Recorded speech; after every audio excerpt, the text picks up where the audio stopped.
Alright, if you watched my last video on what the hell is happening to Bitcoin, is it crashing, is it going to zero, I gave you some real eye-opening figures and stats and historical data that allowed us to predict patterns that have happened historically, project them into the future, and I literally pinpointed the day where I think that the recovery will start to take place in Bitcoin. But since I launched that video, which is wildly popular, so if you haven't watched that already, go and watch that before this one. Since I launched that video, lots of questions came through as, okay, if it's going to recover in October, should I pull my money out now and try and time the market and buy back in at the bottom? Should I, take my investment money out of Bitcoin now and sell now and buy later on in the year when it's at a lower price? Or should I keep it in? What should I do? So in this video, I'm going to break down in detail all of the different methods that you could possibly take to get a return on Bitcoin. And I'm going to show you how to maximize your return on Bitcoin. And then at the end of this video, I'm going to show you how to understand what one might work better for you. So let's break it down. Let's get stuck into it. So what you're looking at here is the chart of Bitcoin, the weekly chart of Bitcoin. And I basically went through all the historic data I laid out on the table, all the different bear periods, bull periods, and the patterns historically, and I pinpointed exactly where we're likely to start recovery, but also the price we're likely to get to before we start recovery.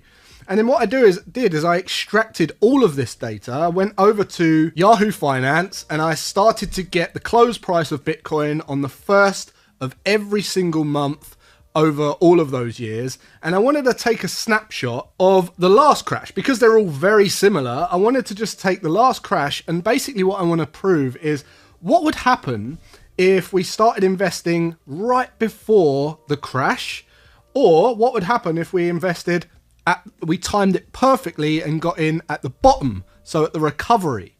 And what I want to share with you is first a example of dollar cost averaging. So you can see in this example, if we just started investing at the start of the crash, which basically was October the 6th, most recent one, but the start of the crash, the previous full pattern was in November 21, 1st of November 21.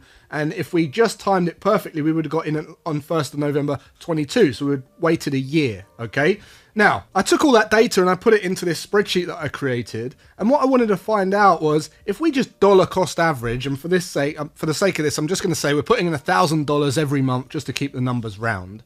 What I wanted to see was what would happen over that period of time if we got in before the crash or we timed it perfectly, and how much more money we would have in either scenario. Now, interestingly, you can see that if you just got in just before the crash, right, which is basically not far off of now where we're at, and you started dollar cost averaging into this thing, you see, historically, you would have had to have sat through basically a drawdown in price for for 2 years, okay? So you would be in the red, or Bitcoin would be at a lower price than when you first got in for 2 years before you saw a new equity high, okay? Now, if you waited and you just timed the crash perfectly and you got in on the 1st of November 2022, you didn't have to endure any pain. It was basically on the way up pretty much all the way. Yes, it was volatile on the way up because that's how it behaves, but you never went lower than when you got in, okay? Here's the interesting thing though. If you got in after and you perfectly timed the recovery, well, you would end up with, what's this? Let's just say $38,916 in your account, okay? $1,000 just going in, $1,000 dollar cost averaging without going into any drawdown. You timed it perfectly, you got in perfectly, and you just bought the bottom, and then you just rode that thing up all the way, dollar cost averaging all the time. You end up with $38,916. Now, if you just got in before the crash and you dollar cost average, bearing in mind, you would only have had to have put in an additional 12 months of dollar cost averaging. So $12,000 in this example. So 12 months of $1,000. So you only put in the 12,000 more, but look what happens. You was in the red, or you was in a decline for 2 years. You come out the other side, and guess what? Look what you've got at the end of this one. 67,229. So even though you put in 12,000 more, you're up $30,000. Okay? So that's the power of dollar cost averaging and the fact that you can actually do it because you can automate it. So with that in mind, that's the power of compound effect and dollar cost averaging, right? But let's take into consideration that you had a lump sum. Let's just say you had $50,000 in Bitcoin, all right? And you had a big lump sum, $50,000, and the start of the crash, you just leave that thing in. You just leave it in and you just see what happens. You don't put another penny in after that point. You just leave whatever you've got in there now, $50,000 at the start of the crash, you leave it in, and by the end, by the recovery, you've got about $50,000 again, right? So 48,000 in this case, actually, based on the data that we've taken this sample from. And then if you was to try and time the market, let's just say you want to pull your money out right now, you pull it out and you say, I'm going to buy right at the recovery. In October the 6th, I'm going to put my money in then. So in that case, you wait, you get in right at the recovery point and you don't put anything else in. And then just as we recover, we start rallying up. And guess what? At the end of that, you're going to have 138,815. So it's a much better return on investment. But although, yes, pinpointing the market and putting a lump sum in hindsight, you're going to get a bigger return on investment, there's a few things you're going to want to pay attention to, and that's what I'm going to go through now. So yes, mathematically, if someone perfectly sold the top and perfectly bought the bottom, they would outperform dollar cost averaging. But that strategy fails with most people. And it's not because the maths isn't right or it doesn't add up. It fails just because of human psychology. Now, I've studied behavioral finance for decades now, and I want to share with you why this fails so that you can decide if you think you can actually do it or not. So here we go. So the first one is loss aversion.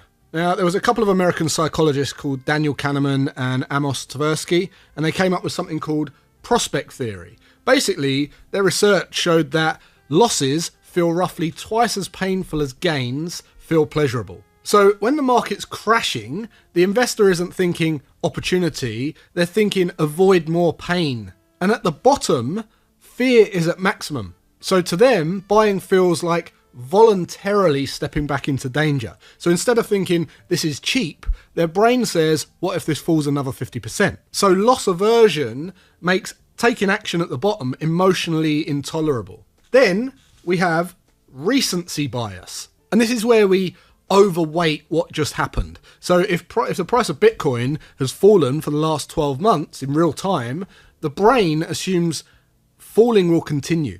And it extrapolates the immediate past into the future. Then, at the exact moment that the recovery begins, which in this case I'm predicting October 26, it will still feel like collapse. The investor thinks this is just a dead cat bounce. And they wait for confirmation, but by the time the confirmation arrives, price is up 40 to 60%. Remember, you'll never know or believe it's recovering until it's near the new high, and then that's too late. Number 3 is regret aversion. So this is basically a study where investors fear making the wrong move more than missing a good one. So buying at the bottom means if it falls further, you look foolish, you look like an idiot. If you wait and you look cautious and you miss out, you look stupid. And because of that, most people choose emotional safety over this statistical edge that they could have. Now, number 4 is a big one, and that is herd behavior or social proof. Whenever a market bottoms out, headlines are catastrophic, social media is full of panic, influencers are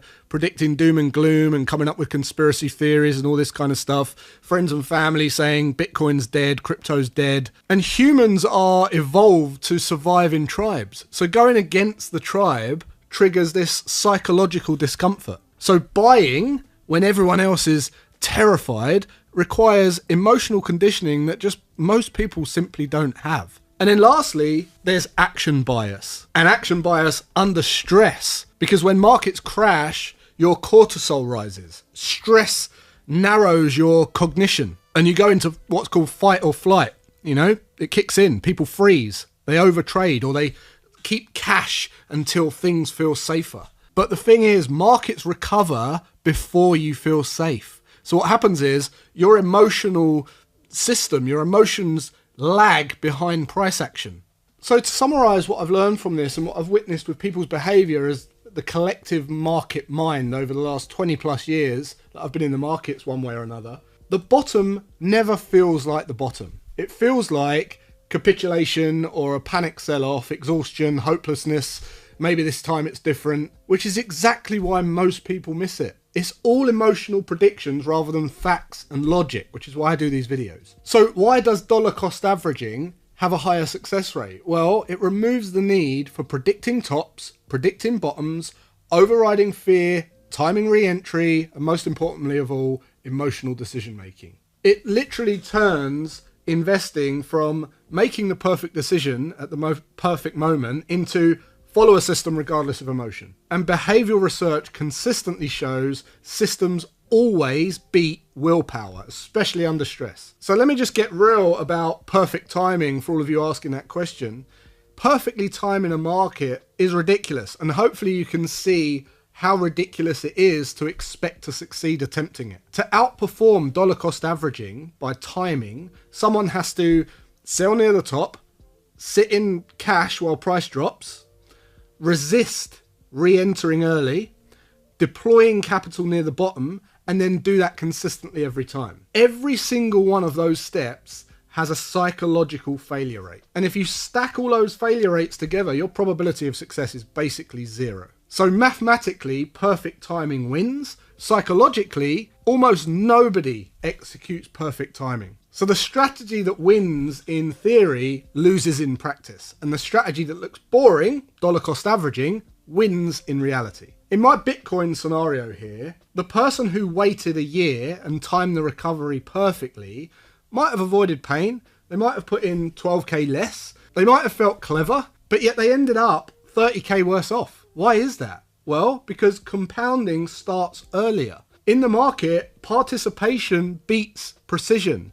Time in the market is better than timing the market. But the deeper psychological insight is markets reward emotional discipline, process consistency, delayed gratification, statistical thinking, and what they punish is emotional reaction, narrative chasing, news-driven decision making, ego.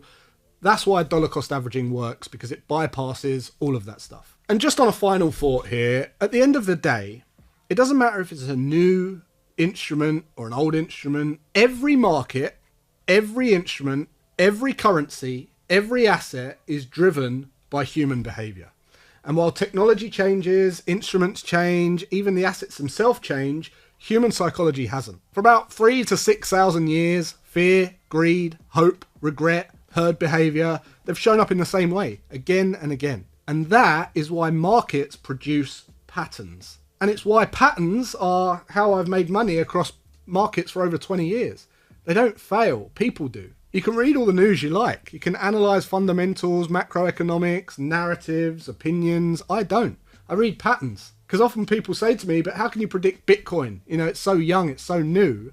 And that's the misunderstanding. I'm not predicting Bitcoin, I'm predicting people. I'm predicting how market participants behave when prices rise and when it falls and when fear peaks and when hope returns, because I've studied thousands of the same behavioral patterns repeating across different markets, different assets, different decades. The asset doesn't matter.